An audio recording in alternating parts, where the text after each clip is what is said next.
Hello, I'm Patricia Kassim, Ontario's Information and Privacy Commissioner, and you're listening to Info Matters, a podcast about people, privacy, and access to information. We dive into conversations with people from all walks of life and hear real stories about the access and privacy issues that matter most to them.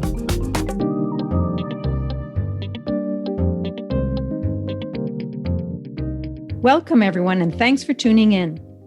This is our very first episode, and I'm really excited to get started. Today, we're going to talk about phishing scams and how you can protect yourself so you don't take the bait. Now, you've probably heard about these in the news.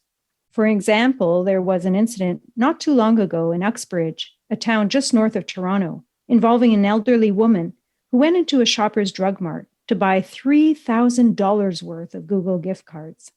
She seemed a little scared, rather hesitant, all signs of a typical scam situation. In fact, gift cards are the preferred method of payment for many criminals because they can't be easily traced. The cashier noticed something wasn't quite right and started asking a few questions, and it turned out this customer had been targeted by criminals involved in the Canada Revenue Agency tax scam. Luckily, the employee convinced her not to make the purchase in this case. But unfortunately, not everyone can be so lucky, and these kinds of attacks are on the rise. Scams can be very convincing, and their impact on victims devastating. My guest today for this first episode is Fred Carter. He's a senior policy and technology advisor with more than 20 years' experience in the private and public sectors. He provides analysis and recommendations about privacy and security issues across the spectrum of technology, public policy, and law. His vast technical knowledge and sound advice help inform our office's outreach and advocacy efforts, and I can tell you, we're very, very lucky to have him. Fred, welcome to our show. Thank you, Commissioner. I'm delighted to join you today. So let's get started with the basics. I can think of no one better than you to explain in very simple terms. We've heard terms like phishing or spear phishing or vishing, or now even the newest term, smishing. Can you try to shed some light on all of these terms and what they mean? They're all forms of social engineering. That is to say, techniques of manipulating people to do things that are not in their own best interests. Phishing and vishing and smishing have three common characteristics. One is that they are an electronic communication. So phishing is a type of email. It's kind of like spam. Smishing is text messages, and vishing are voicemail messages, or sometimes we think of them as robocalls. Spear phishing is targeted phishing. It means it's aimed at particular people. The second characteristic is that they're deceptive or fraudulent. The person who's sending them is not who they claim to be. They're pretending to be someone else.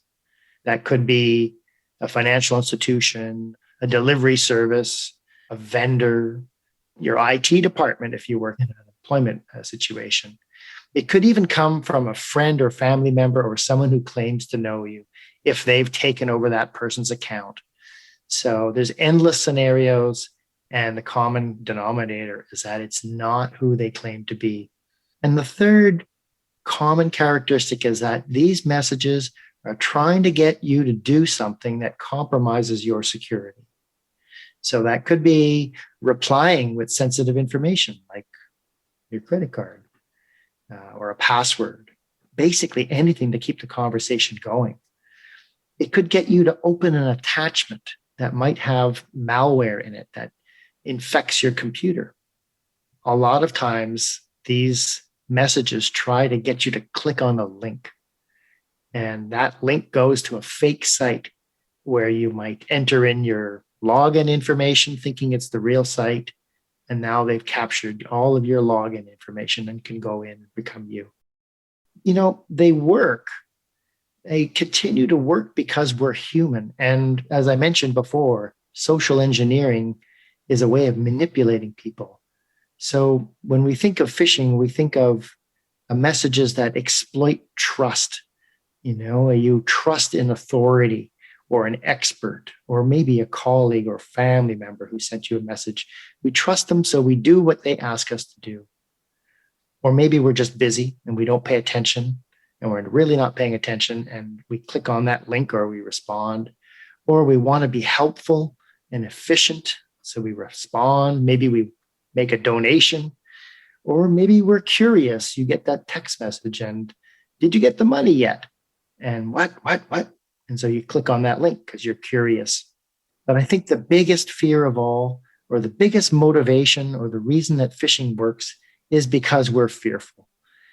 Something bad is going to happen if you don't do something. You're going to lose your service and you really need to respond. And people really respond to that type of messaging, urgent, do this right away. And as a result, phishing, social engineering works and it compromises us. So tell me, how common is this? We certainly hear about it an awful lot, but in terms of stats or recent facts and figures, what can you tell us about how rampant it is, how much it's happening, and who's involved? Mm-hmm. Well, precise statistics are hard to come by. We do know it's an epidemic and it's happening everywhere. There's an anti-phishing working group that tries to keep statistics. And, the statistics are up 600% in the last 2 years. It's very, very cheap to send text messages and emails. And a lot of them really get intercepted by, webmail clients and never make it to your inbox. So it's really hard to be specific with the numbers. But because so many are sent, it doesn't take very many people to take the bait and get, to have bad things happen to them. And this past year, it has gotten worse. The pandemic has made us all a little more vulnerable. We're all isolated. We're not seeing people face to face. We're using new and unfamiliar technologies. And maybe we're unsure or anxious about health or financial or other concerns. And we are more vulnerable to being phished, as it were.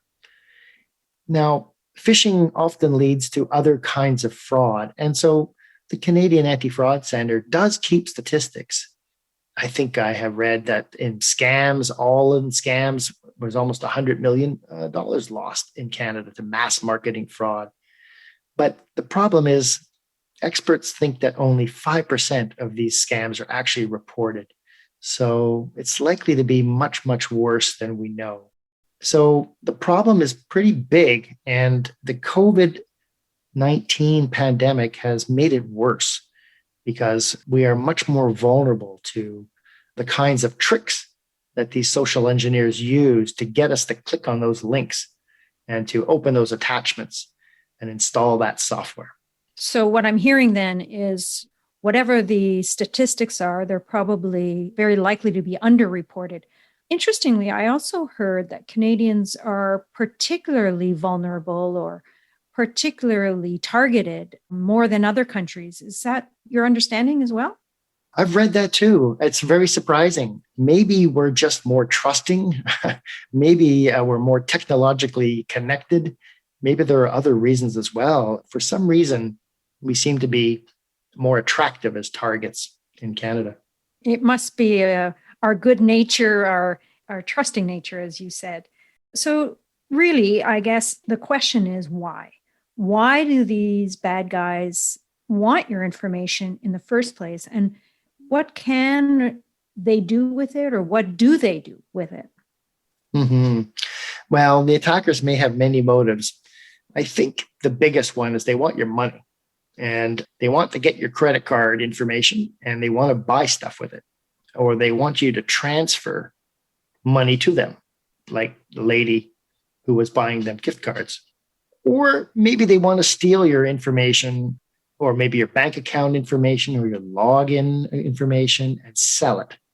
A valid credit card goes for a nice little price on the dark web.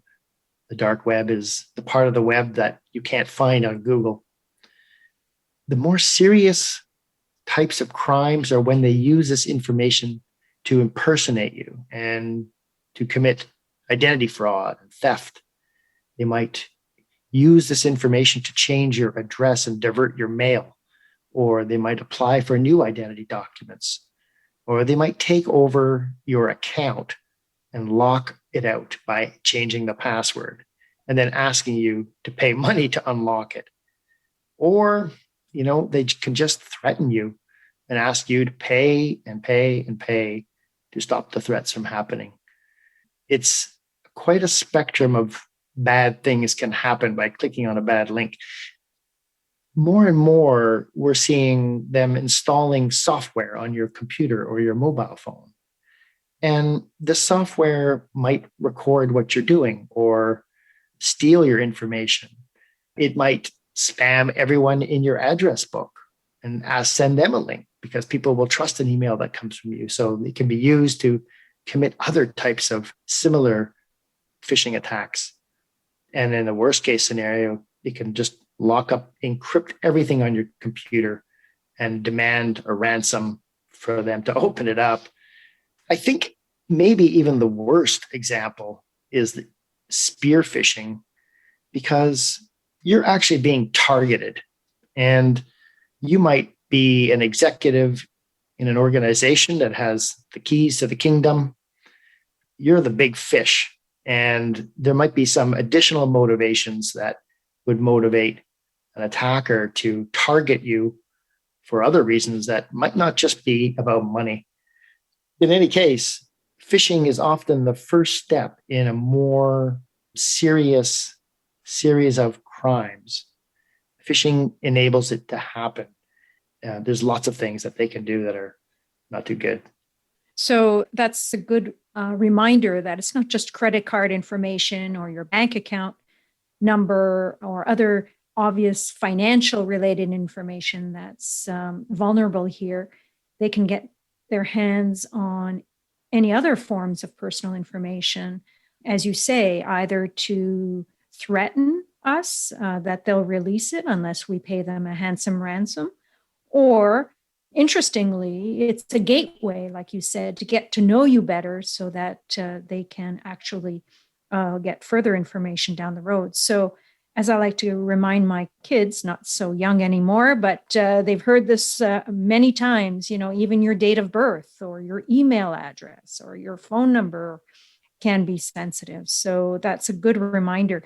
Tell me, Fred, in your experience, how do the bad guys get your information? Like, what are some of the typical scams that they use we should be watching out for?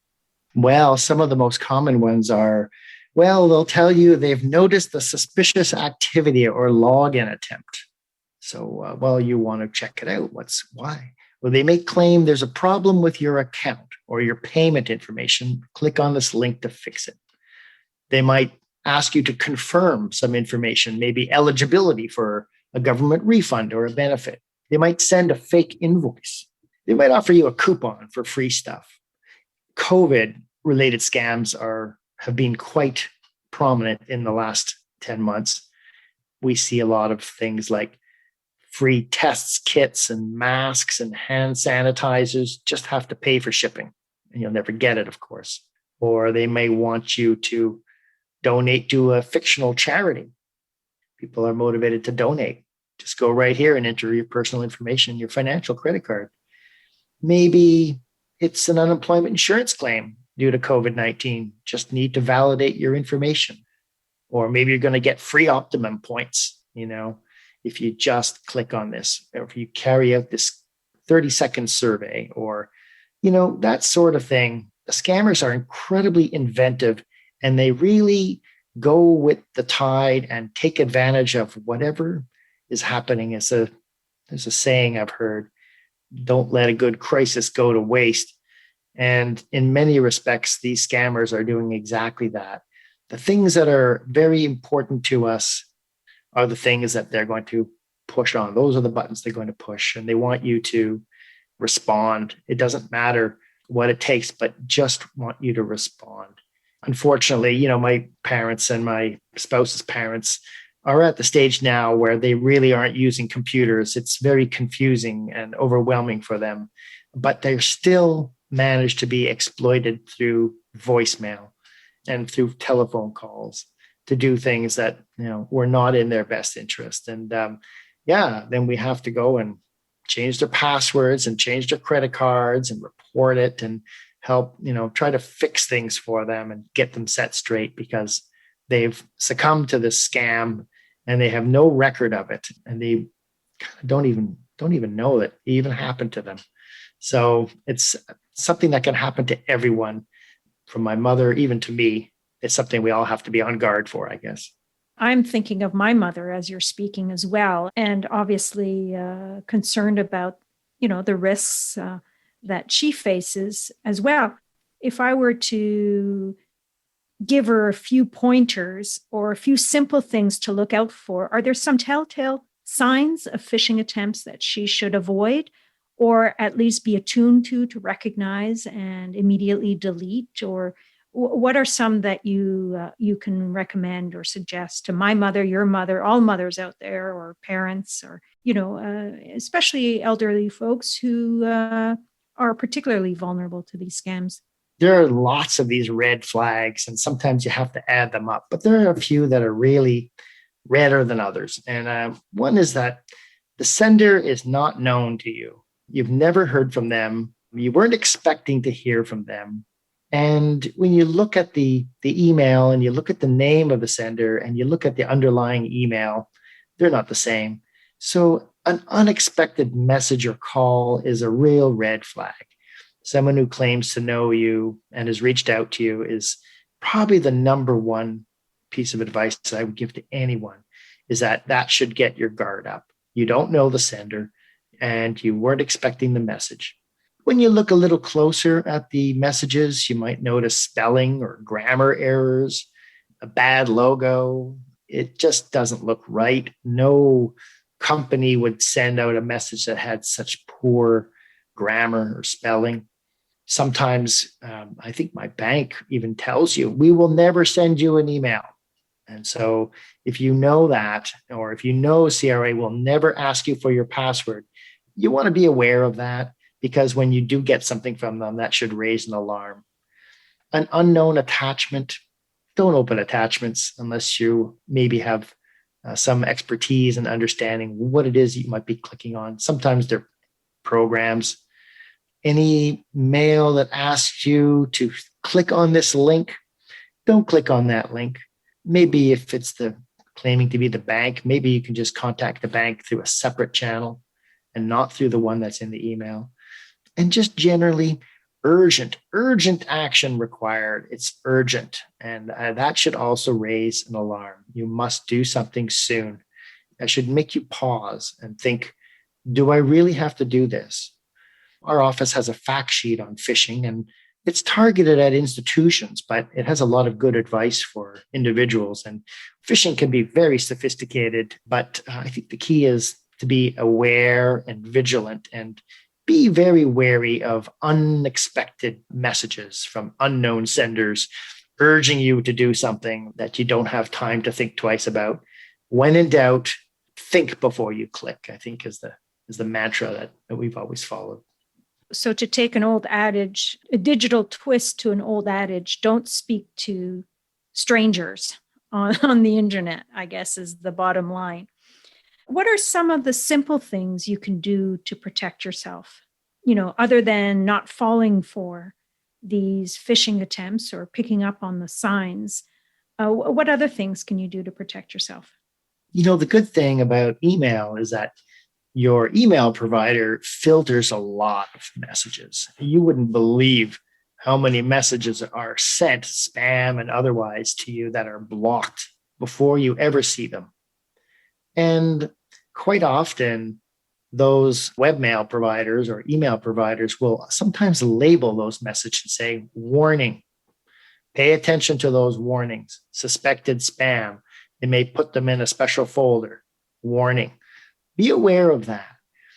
I guess, to protect yourself from phishing, there are some things you can do. And one is to protect your computer by using security software and make sure it updates automatically so that it always is up to date and can't be exploited by, bad software.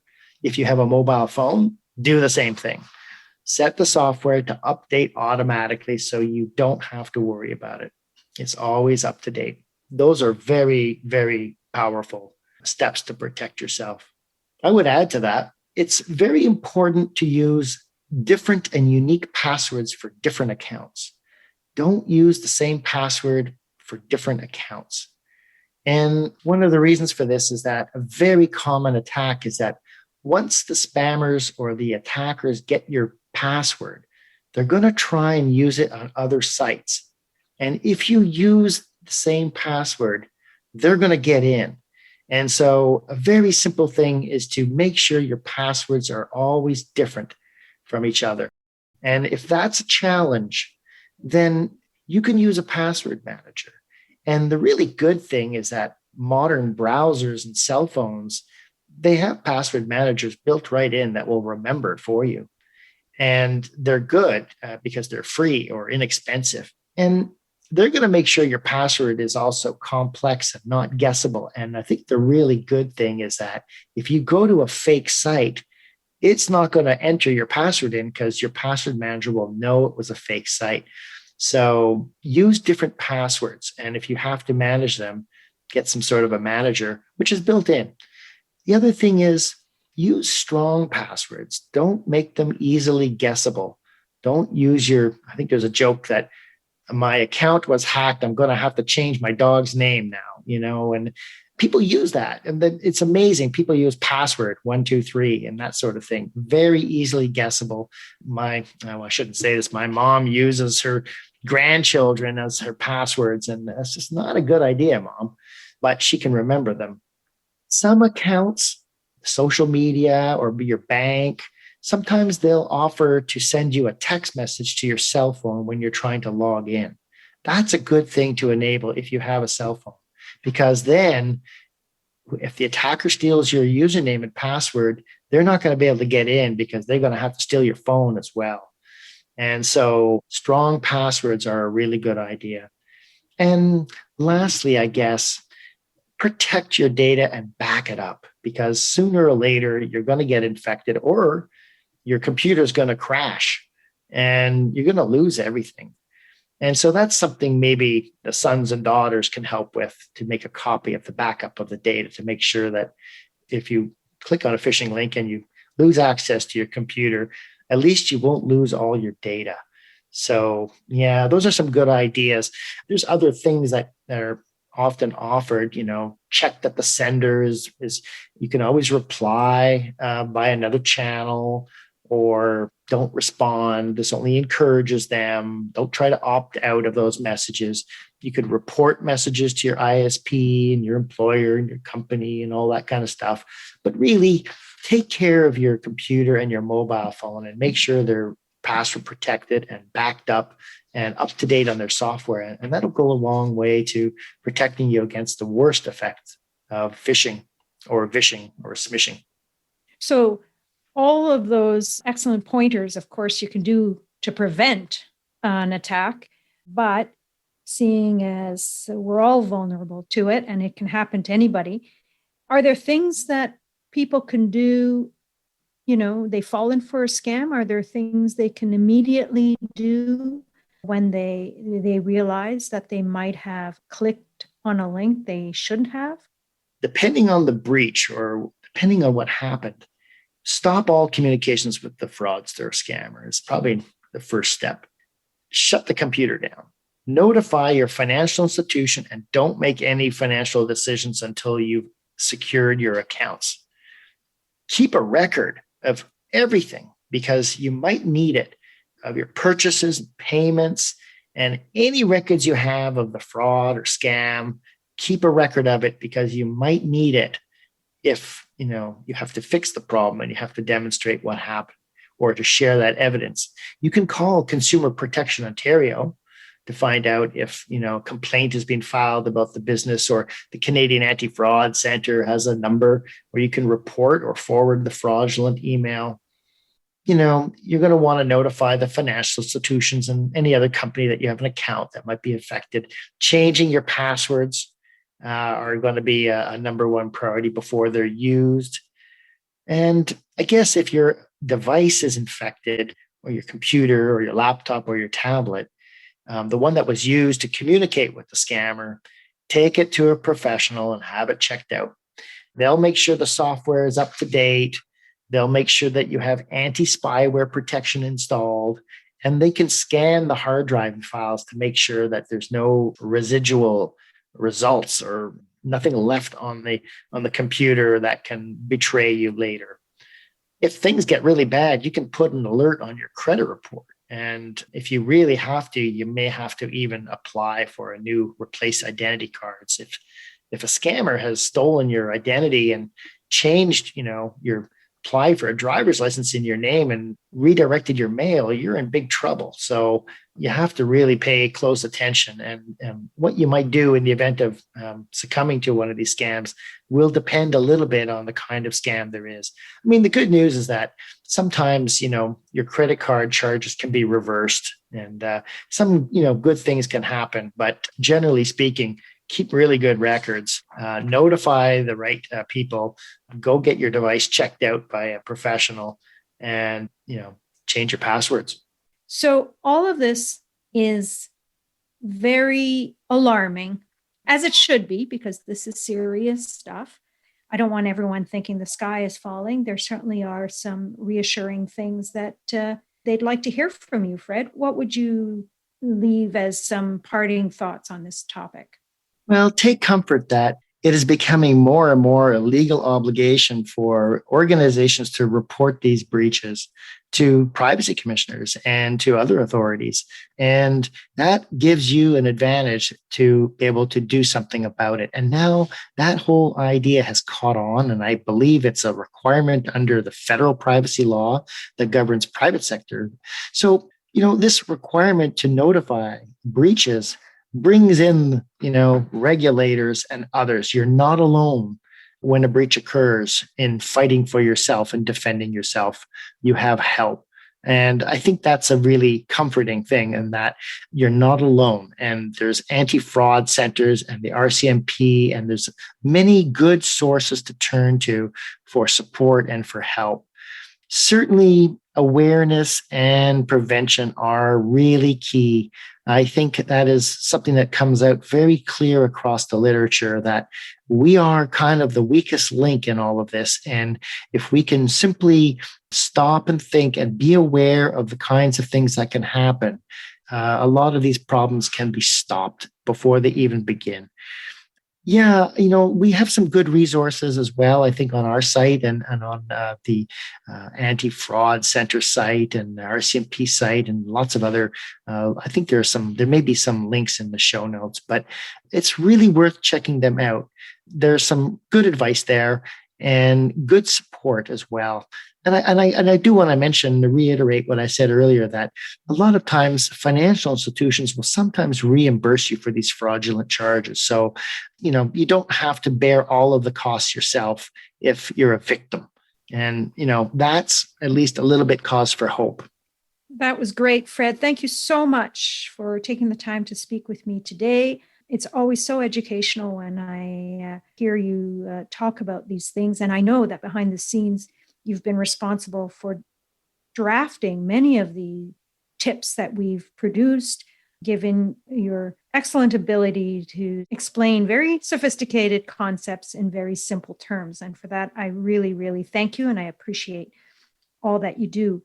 If you haven't caught all the details, I would encourage you to look at the show notes for this episode, or to learn more about phishing or other privacy and access topics by visiting our website at ipc.on.ca.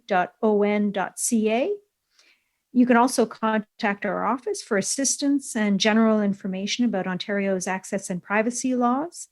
And for all the listeners out there, I hope you found this episode as helpful as I have. And thank you once again, Fred. And that's a wrap on our first episode. Thank you, everyone. And until next time.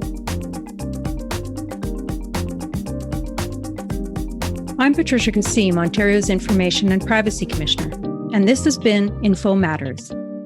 If you enjoy the podcast, leave us a rating or review. If there's an access or privacy topic you'd like us to explore on a future episode, we'd love to hear from you. Send us a tweet at IPC Info Privacy or email us at podcast@ipc.on.ca. Thanks for listening, and please join us again for more conversations about people, privacy and access to information. If it matters to you, it matters to me.